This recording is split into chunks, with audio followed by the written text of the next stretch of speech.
कोकणातील प्रत्येक अपडेट जाणून घेण्यासाठी आजच माझे कोकणच्या सोशल मीडिया प्लॅटफॉर्मला लाईक, फॉलो आणि सबस्क्राईब करा. नमस्कार, मी सागर कदम. तुम्ही पाहत आहात माझे कोकण. बातमीपत्राला सुरुवात करण्याआधी पाहूयात बातमीपत्रातील ठळक घडामोडी. मंगेश काळोखे हत्येप्रकरणी संताप उसळला. आरोपींवरती मोक्का कारवाईची मागणी. आज 29 डिसेंबरला काढणार कॅन्डल मार्च. सुनील तटकरे आरोपींना वाचवत असल्याचा महेंद्र थोरवे यांचा पोलिसांवरती दबाव आरोप. आरोपींवरती मोक्का कारवाईची मागणी. गोव्यामध्ये धर्मरक्षक हिंदू सेनेचे आंदोलन. बांगलादेशच्या क्रूर घटनेवरती तीव्र निषेध.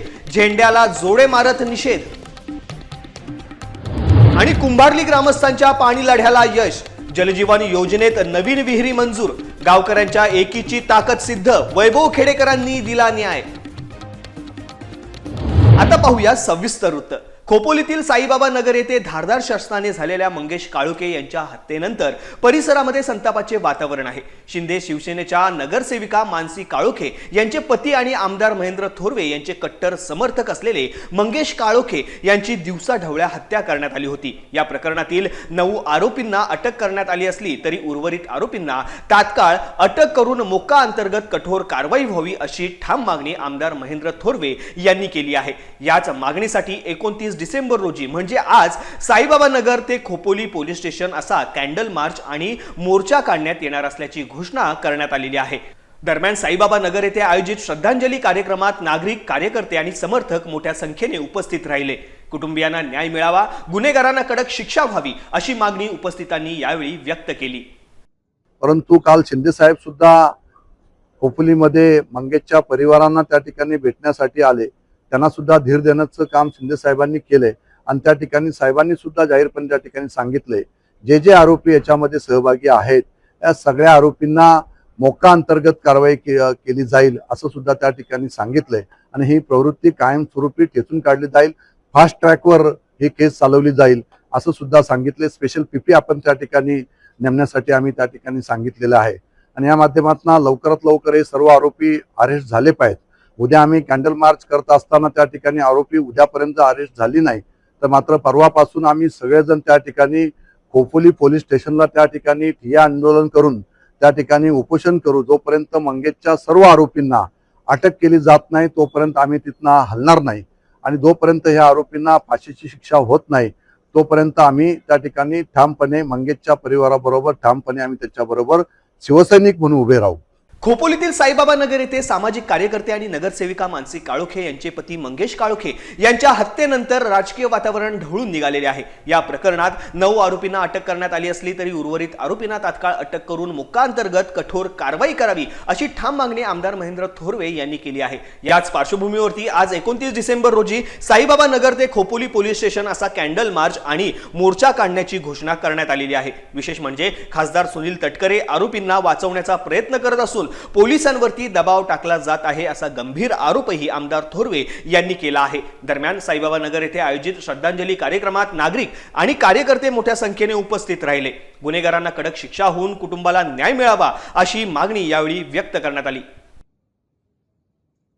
राष्ट्रवादीचे प्रदेशाध्यक्ष सुनील तटकरे हे काल सुद्धा कर्जतमध्ये त्या ठिकाणी आलेले होते आणि आपण पाहताय की राष्ट्रवादीचे प्रदेशाध्यक्ष सुनील तटकरे झाल्यापासून महाराष्ट्रभर ज्या घटना त्या ठिकाणी घडलेल्या आहेत, बीडची संतोष देशमुख हत्याकांड घडलं त्याच्यामध्ये सुद्धा धनंजय मुंडेचे सगळे लोक त्या ठिकाणी होते.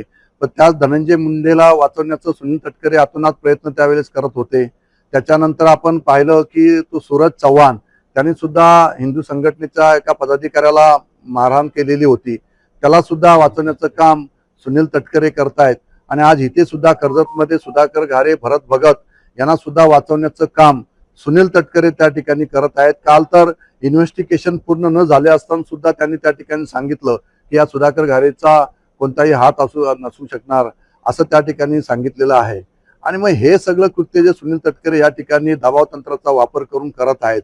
खरं तर हे ज्या सगळ्या जर आपण महाराष्ट्रातल्या केसेस पाहिल्या तर आमच्या रायगडमध्ये सुद्धा सुनील तटकरेच्या रूपाने आका तयार झालाय की काय असं आता आम्हाला त्या ठिकाणी वाटायला लागलेलं आहे. आणि म्हणून आम्ही सगळेच आमदार, मी सगळ्या आमदारांशी आमच्या शिवसेनेच्या चर्चा करतोय की आम्ही सगळेच आपण या 2 दिवसामध्ये आम्ही देवेंद्रजी फडणवीस साहेबांना, मुख्यमंत्र्यांना त्या ठिकाणी भेटणार आहोत, उपमुख्यमंत्री शिंदे साहेबांना भेटणार आहोत आणि यांच्या सगळ्यांच्यावर कठोर कारवाई केली पाहिजे असं आम्ही त्यांना त्या ठिकाणी सांगणार आहोत. रायगडच्या रोहा नगर परिषदेसमोर धर्मरक्षक हिंदू सेना यांच्या वतीने बांगलादेशमध्ये घडलेल्या अमानुष घटनेच्या निषेधार्थ आंदोलन करण्यात आले. अलीकडेच एका हिंदू तरुणाला क्रूरपणे मारहाण करून त्याला झाडाला उलटे लटकवत जिवंत जाळण्यात आल्याच्या घटनेने संतापाची लाट उसळलेली असून त्याच्या विरोधात रोह्यातील नागरिक मोठ्या संख्येने रस्त्यावरती उतरलेत. आंदोलनादरम्यान कार्यकर्त्यांनी बांगलादेशच्या झेंड्याला जोडे मारत तो जाळून तीव्र निषेध नोंदवला. या आंदोलनाला भाजप आणि राष्ट्रवादी काँग्रेसच्या नवनिर्वाचित नगरसेवकांसह शिवसेना पदाधिकारी व कार्यकर्त्यांचा पाठिंबा लाभला. विशेष म्हणजे महिलांनी मोठ्या संख्येने उपस्थित राहून सहभाग नोंदवलाय. नागरिकांनी केंद्र सरकारने या प्रकरणाची गांभीर्याने दखल घेऊन आंतरराष्ट्रीय स्तरावरती निषेध नोंदवावा अशी मागणी यावेळी केली आहे. आंदोलनस्थळी बजरंग दल व धर्मरक्षक हिंदू सेनेचे पदाधिकारी तसेच रोहेकर नागरिक उपस्थित होते. बांगलादेशींवरती मधील हिंदूंवरती जो अन्याय होत आहे त्या विरोधामध्ये केंद्र शासनाने आणि राज्य शासनाने त्याची दखल घेतली पाहिजे आणि त्या विरुद्ध एक तीव्र आंदोलन उभं केलं पाहिजे, जेणेकरून बांगलादेशीमधील हिंदू हा जगला पाहिजे. बांगलादेशीमधील हिंदूंवरती जो अन्याय होतो त्याविरुद्ध हिंदूंना वाचवलं पाहिजे. यासाठी केंद्राने एक तीव्र विषय घेतला पाहिजे. हिंदूंनी यासाठी सर्व हिंदूंनी एकत्र आलं पाहिजे, कारण हिंदूंना वाचवण्यासाठी कोणीही पुढे येणार नाही. तर आपण सर्व हिंदूंनी एकत्र येऊनच हिंदूंना वाचवलं पाहिजे. त्यासाठी सर्व हिंदूंना आवाहन करेल की आपण एकत्र येऊन बांगलादेशातील आणि भारतातील हिंदूंना वाचवलं पाहिजे.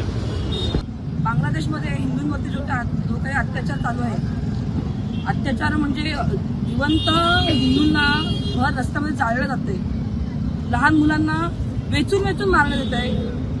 याबद्दल आम्ही आज सगळे इथे निषेध नोंदवण्याकरता हिंदू एकत्र जमलेलो आहोत. त्याचा निषेध म्हणून आम्ही सगळ्यांनी आज आंदोलन केलेलं आहे. हे चुकीचं आहे.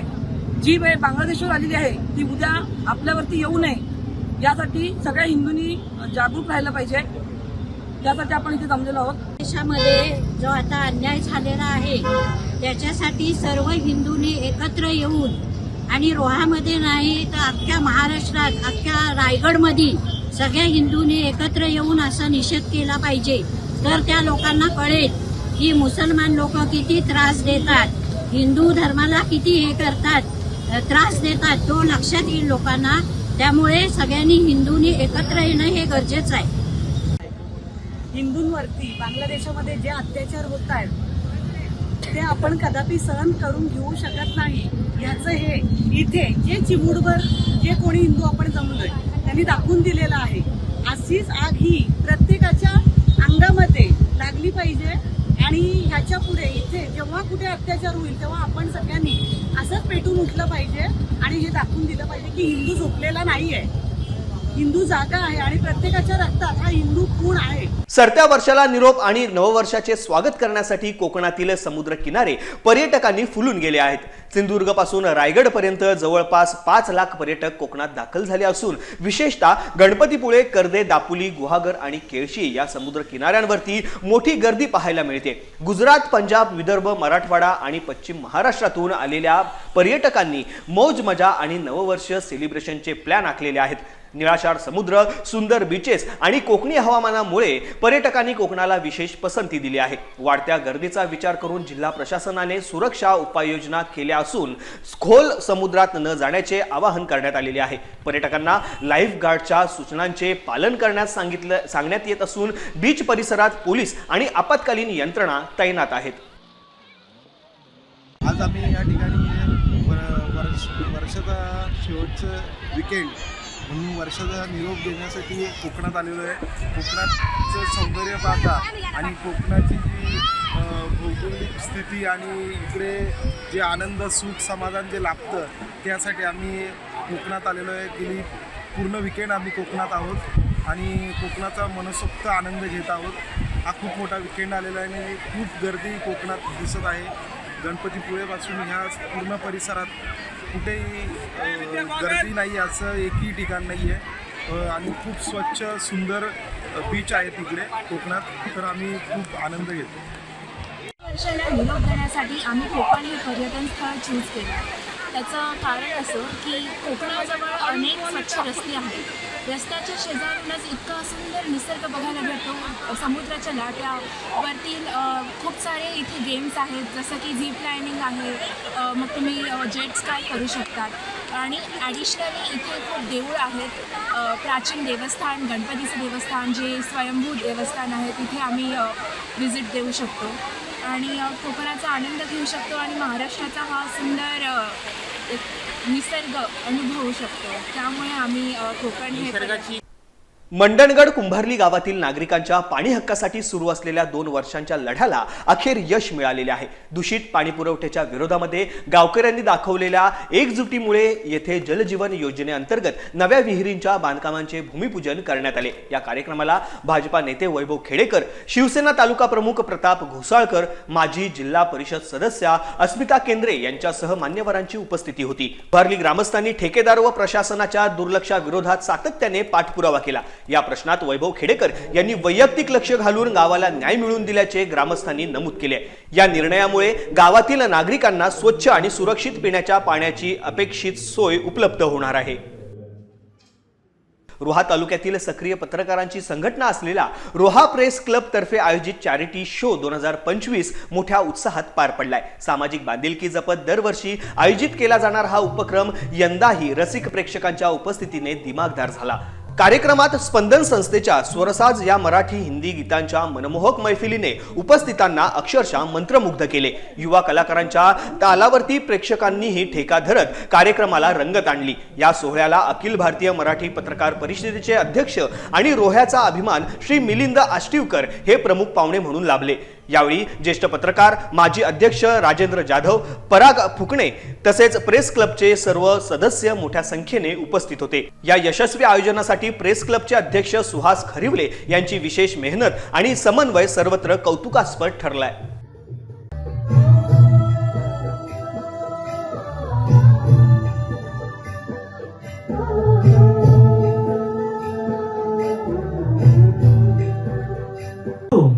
कधी उन्हात राबतो, कधी पावसात भिजतो, जनतेचा आवाज होऊन जो रात्रंदिवस जागतो, तो असा एक पत्रकार. कुणाचे कौतुक तर कुणाची पोलखोल, त्याच्या एका बातमीला असतो मोठा मोल. धोक्याच्या वाटेवरही ज्याचे पाऊल डगमगत नाही, धोक्याच्या वाटेवरही ज्याचे पाऊल डगमगत नाही, सत्याच्या शोधाशिवाय ज्याला दुसरं काहीच दिसत नाही. शासकीय दरबार अन जनतेच्या दारी ज्याची लेखणी पडते सर्वांवर भारी. प्रश्नांची थार आणि शब्दाची ढाल, बदलायची ताकद ठेवतो तो जगाची चाल. आज सलाम त्यांच्या जिद्दीला आणि सलाम त्याच्या निस्वार्थी बुद्धीला. रोहा प्रेस क्लबच्या या कर्तबगार हातांना शब्दांनी सजवूया या आजच्या सोहळ्याला. सिंधुदुर्ग जिल्ह्यामध्ये गेल्या काही वर्षांमध्ये कृषी पर्यटनाच्या माध्यमातून नर्सरी व्यवसायाला नवी दिशा मिळताना दिसतेय. पर्यटनासाठी येणारे पर्यटक तसेच स्थानिक नागरिक शोभिवंत फुलझाडे, फळझाडे आणि औषधी वनस्पतींची खरेदी मोठ्या प्रमाणावरती करत आहेत. गुलाब, जास्वंद, शेवंती, सोनचाफा यांच्या विविध जातींसह ऑर्किड, विंटर ग्लोरी, टोर्निया यांसारखी आकर्षक शोभिवंत झाडे विशेष लोकप्रिय ठरत आहेत. याशिवाय आंबा, चिकू, पेरू, सीताफळ यांसारख्या फळझाडांसोबतच तुळस, आले, लेमन ग्रास, पुदिना यांसारख्या औषधी झाडांनाही चांगली मागणी आहे. नर्सरी चालकांनुसार कृषी पर्यटनामुळे हरित उद्योजकतेला चालना, रोजगार निर्मिती आणि शेतकऱ्यांच्या उत्पन्नात वाढ होत आहे. पर्यावरणपूरक जीवनशैलीकडे लोकांचा वाढता कल पाहता आगामी काळात हा व्यवसाय सशक्त व टिकाऊ पर्याय ठरणार असल्याचे नर्सरी उद्योजकांचे मत आहे. आपल्याकडे प्रामुख्याने फुलझाडं, फळझाडं, शोभेची झाडं आणि मसाल्याची झाडं, त्याचबरोबर गांडूळ खत हे आपण विक्रीसाठी ठेवतो. त्याचबरोबर शोभिवंत झाडं ठेवण्यासाठी ज्या कुंड्या असतात त्या कुंड्यासुद्धा आपण ठेवतो.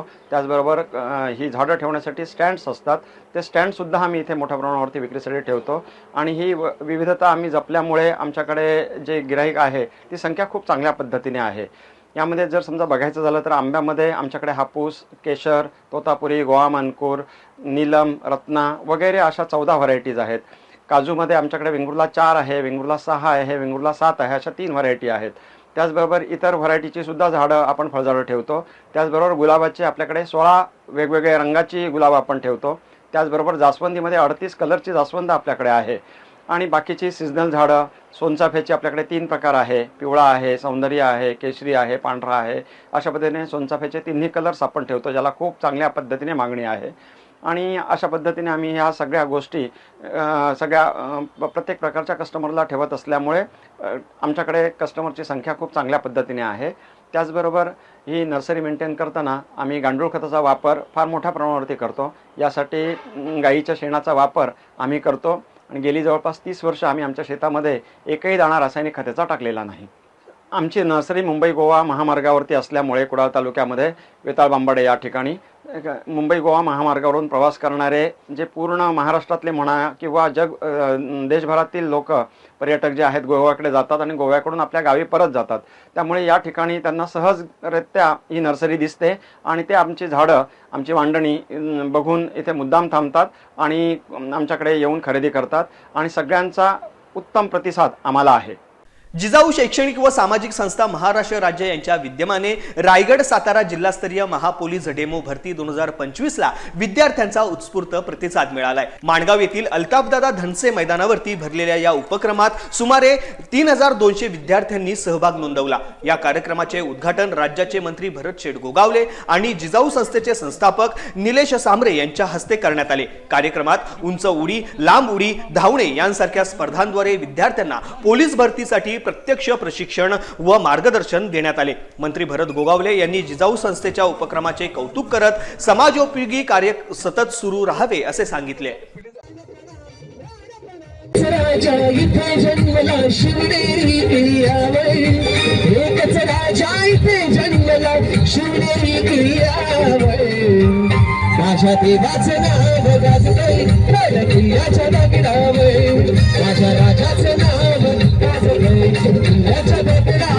जेव्हा त्या देशाची गरीबी दूर होणार आहे अशा प्रकारचा मला विश्वास आहे आणि आज त्याच पद्धतीने शासनाचं काम करतंय. परंतु आपणही नागरिक देशातील शासनाचाच एक भाग असल्याने आपल्या कुटुंबाव्यतिरिक्त जे अतिरिक्त धन आपण व्यवसायात कमावतो, नोकरीत कमावतो, ते समाजाच्या उत्कर्षासाठी लागलं पाहिजे. त्या दृष्टीने जिजाऊ शैक्षणिक असेल, आरोग्य असेल, महिला सक्षमीकरण असेल, शेतकरी विकास असेल, त्या दृष्टीने काम करते.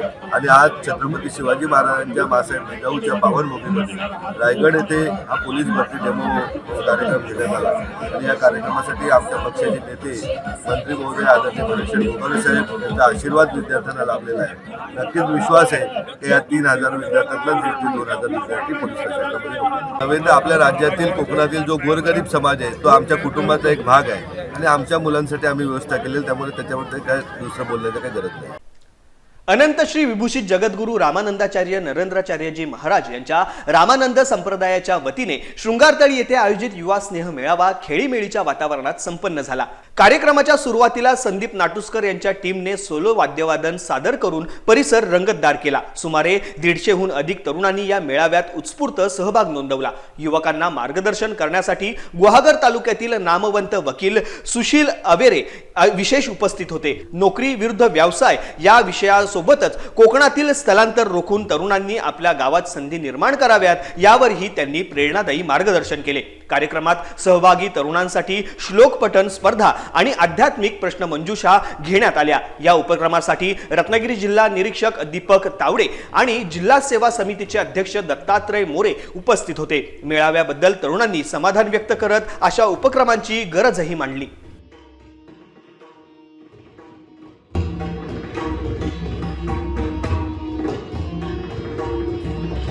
या बातमीसह आता बातमीपत्रामध्ये वेळ झाली इथेच थांबण्याची. कोकणामध्ये घडणाऱ्या घडामोडींची इत्थंभूत माहिती मिळवण्यासाठी आणि अपडेट जाणून घेण्यासाठी तुम्ही पाहत राहा फक्त माझे कोकण.